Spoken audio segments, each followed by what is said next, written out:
Sometimes, a small lie is enough to shake the foundations of the world's most powerful palaces. For the White House, that moment arrived on January 26, 1998. On that day, Bill Clinton, the charismatic and immensely popular President of the United States, stood before millions of viewers worldwide and uttered one of the most famous denials in political history. I did not have sexual relations with that woman, Miss Lewinsky. It was a lie that rocked America. It was a lie that brought a president to the brink of impeachment and removal from office, forever destroyed the life of a young White House intern, and plunged the nation into a ruthless media circus and a full-blown constitutional crisis. But how did this story evolve from a secret affair in the Oval Office to an all-out political war? What was the role of the woman who secretly recorded every conversation? And how did a simple blue dress become the undeniable evidence of a global scandal? This video is the story of a scandal. A story that shows how one lie changed the face of American politics and media forever. History is written in headlines, but the truth? That story is hidden in the profiles. Welcome to Profile. We unmask the figures who shaped and sometimes shook our world. If you value deep investigations and untold stories, join our community of curious minds by hitting that subscribe button. Now, let's dive into today's enigma.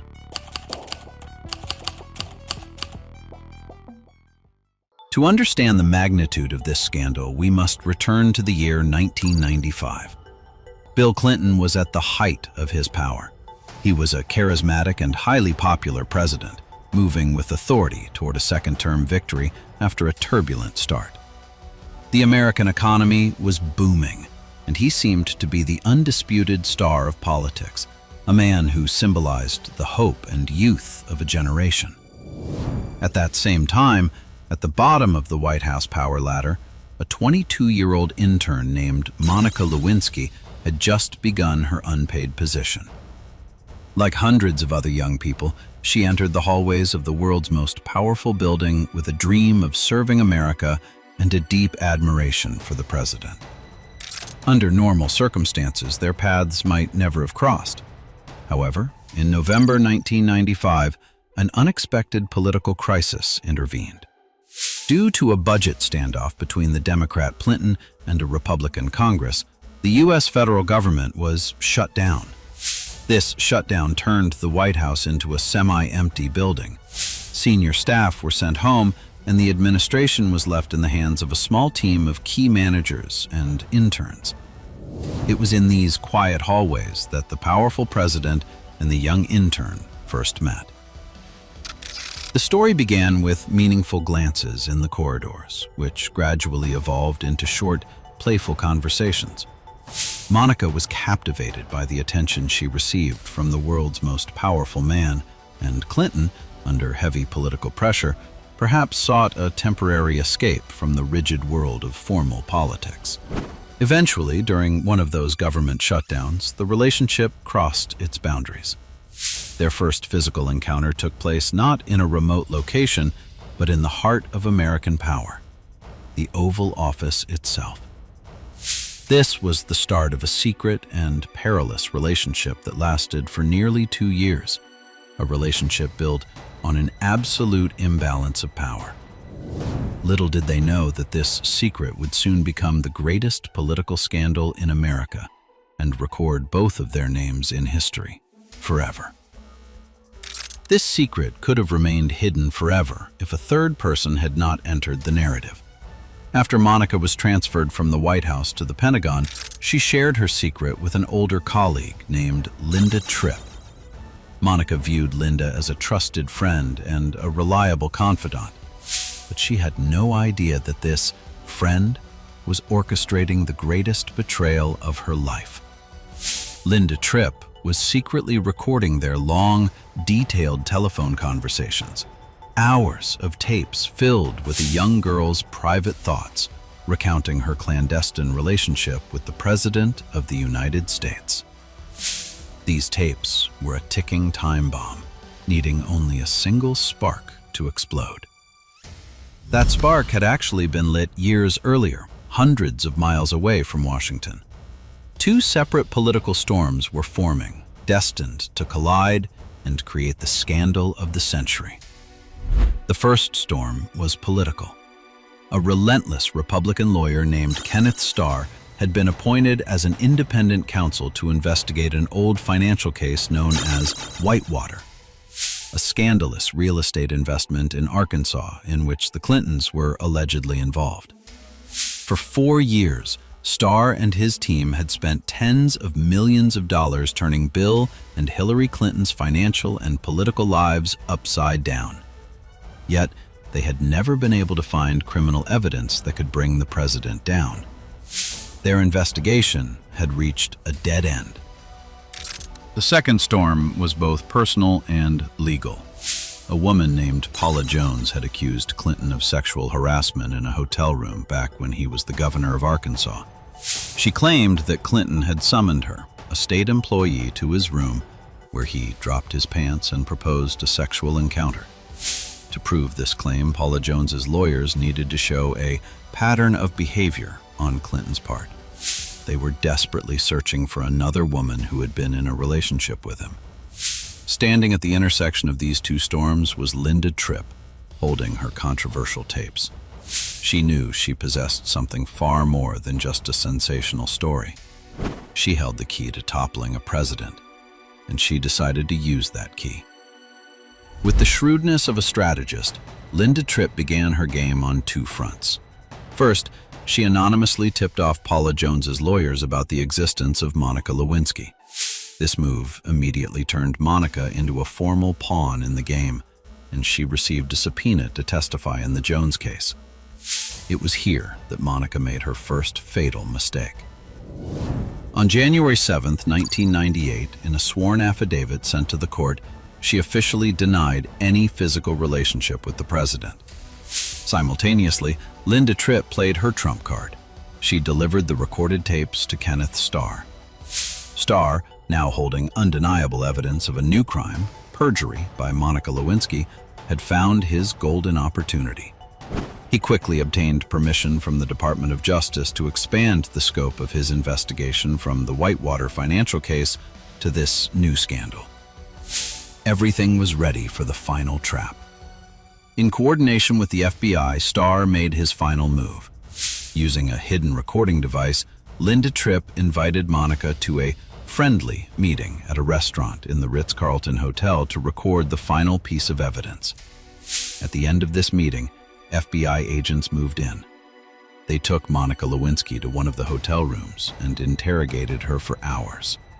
They played the tapes for her and then placed her signed affidavit in front of her. The game was over. She was officially accused of perjury. Monica Lewinsky's world collapsed in that moment. She was no longer just a witness. She was the bait to catch a much larger prey. On January 17, 1998, only one day after the FBI trapped Monica at the hotel, Bill Clinton sat down to give his deposition in the Paula Jones case. He placed his hand on the Bible and swore to tell the truth. During that session, Paula Jones's lawyers asked him directly, "Did you ever have sexual relations with Monica Lewinsky?" Under oath, Clinton answered with a firm no. This was exactly the moment Kenneth Starr had been waiting for. Now, the story wasn't just about an affair. The President of the United States had lied to a court under oath. But perjury was not Starr's only weapon. Linda Tripp's tapes revealed another story, a tale of behind-the-scenes efforts to silence Monica. Starr believed that Clinton and his inner circle had not only lied themselves, but had actively tried to force Monica to lie as well. During the days when Monica's name first surfaced in the Jones case, the president's associates were working feverishly to find her a high-paying job in New York City. From Starr's perspective, This was hush money, a bribe to buy the silence of a key witness. He believed that Clinton had encouraged or pressured Monica to sign that false affidavit and deny their relationship. Kenneth Starr now held two powerful weapons. He quickly obtained permission from the Department of Justice to expand his investigation. The new goal? To prove that the president had committed two federal crimes: perjury for lying under oath and obstruction of justice for attempting to silence a witness. These were crimes that could lead to the impeachment and removal of a president. Kenneth Starr was no longer looking for a financial scandal. He was looking for the president's head. On that same fateful day, January 17th, the explosion came from a completely unexpected place. A rising blogger named Matt Drudge revealed that the prestigious Newsweek magazine had the full story of the affair but had chosen to suppress it. This revelation broke the dam of silence from the mainstream media, and within days, the story became the biggest news in the world. With the rumors turning into a global firestorm, all pressure focused on the White House. Finally, on January 26th, Bill Clinton stood before the television cameras and delivered that historic denial. I did not have sexual relations with that woman, Miss Lewinsky. It was a massive gamble. He hoped that by categorically denying it, he could weather the storm. Clinton knew that Kenneth Starr's team only had recorded tapes of a young intern's claims, something the president's lawyers could easily discredit.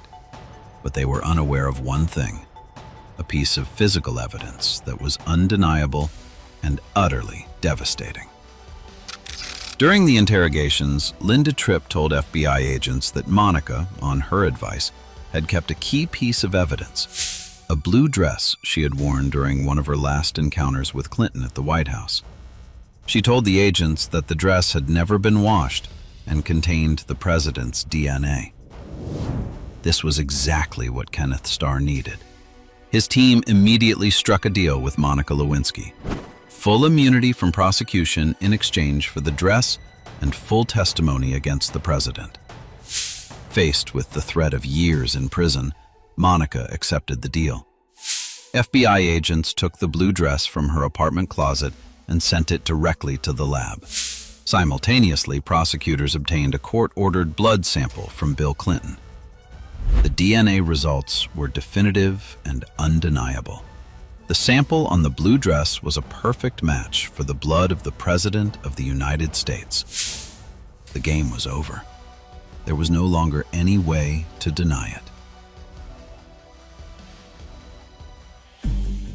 On August 17, 1998, Bill Clinton sat before a grand jury and confessed the truth for the first time. However, in a famous and strange semantic game, he argued that, according to the provided legal definition, his actions did not constitute sexual relations. That same night, in a short and tense televised speech to the American people, he admitted to having an inappropriate relationship with Monica Lewinsky. Bill Clinton's confession was, for many Americans, the end of the story. The president had apologized, and his approval ratings remained incredibly high. But for his political enemies in the Republican Party and for independent counsel Kenneth Starr, this was only the beginning. On September 9, 1998, Starr sent his final 445-page report to the U.S. Congress. This was not a dry legal document. It was a thriller-like narrative filled with shocking and private details of the 10 sexual encounters between Clinton and Lewinsky, built upon 11 potentially impeachable offenses. Before Congress even had a chance to review it, the report was published in full by the media. For the first time in history, millions of people worldwide could read the most intimate details of a president's life, word for word. The details were staggering. According to Lewinsky, she and the president had 10 sexual encounters, 8 while she worked at the White House and 2 afterward. These meetings generally took place in the private study next to the Oval Office or the adjacent hallway. Monica stated in the report, "We hugged a lot. Sometimes we held hands. He always tucked the hair away from my face." She revealed that she and the president enjoyed talking and just being together. In 10 to 15 instances, they had sexual conversations over the phone. During one late-night phone session, the president even fell asleep in the middle of the conversation. To Monica, the relationship had seemingly romantic moments. They used nicknames like handsome and baby. They talked about their childhoods, daily events, and books. Exchanging gifts was their secret language. Monica gave Clinton ties, telling him, "I love it when you wear my ties because then I know I'm close to your heart." Clinton would sometimes intentionally wear those specific ties on important days to send a silent message to her. The fear of being caught limited them in several ways. The president usually kept the door between the private hallway and the Oval Office open by just a few inches during their meetings, both to hear if someone was approaching and to make it look less suspicious if someone walked in. They never fully undressed, and Monica testified that she would sometimes bite her hand to control her voice. The end of the relationship was one-sided. Clinton told Monica they had to end their intimacy. He admitted to her that early in his marriage, he had hundreds of affairs, but since turning 40, he had made a great effort to be faithful. He said he was attracted to her and considered her a great person, hoping they could remain friends. Lewinsky, through her tears, tried to convince him not to break it off, but Clinton remained firm.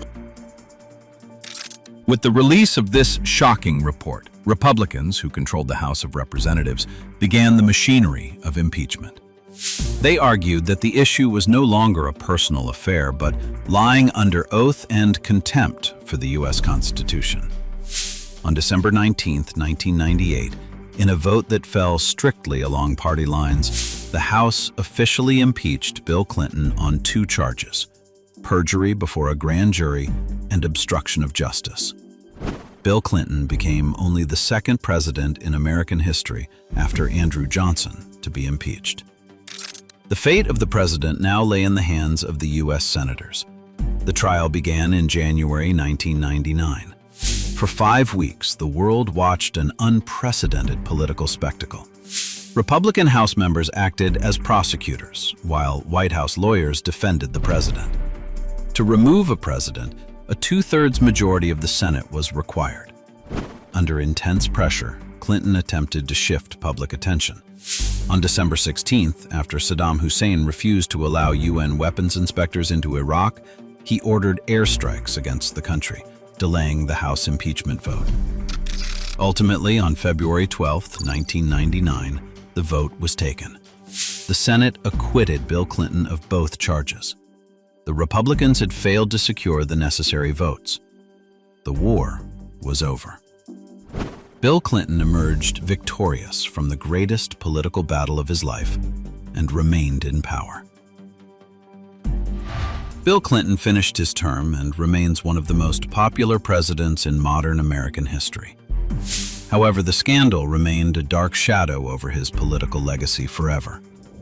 Hillary Clinton, the First Lady, stood by her husband throughout the crisis, a decision that was praised as a symbol of loyalty and strength, but also heavily criticized as a calculated political compromise.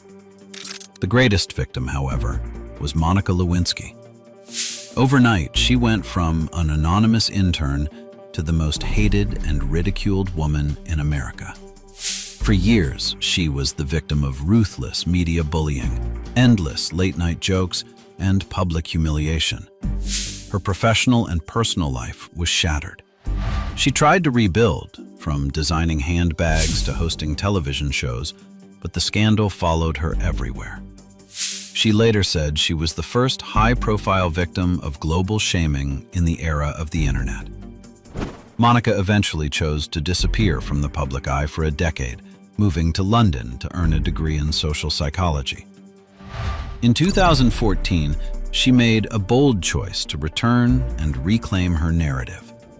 With a powerful article in Vanity Fair and a famous TED Talk titled The Price of Shame, she transformed herself from a victim into a powerful advocate against online bullying.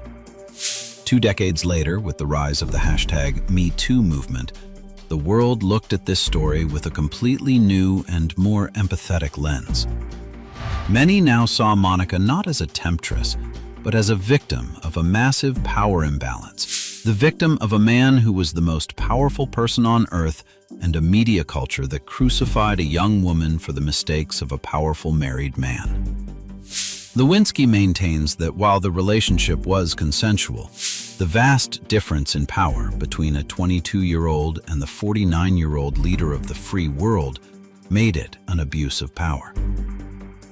Many people still believe Bill Clinton was impeached for his affair. In reality, he was impeached for perjury and obstruction of justice. What is your take on the Clinton-Lewinsky scandal? Why is lying under oath often considered more damnable than the moral transgression itself? Every story has 2 sides, and the truth usually lies somewhere in the shadows. We want to hear your perspective. Join the discussion in the comments below. If this profile gave you a new perspective, support our mission with a like and share. Thank you for being part of the Profile community. Until next time, stay curious.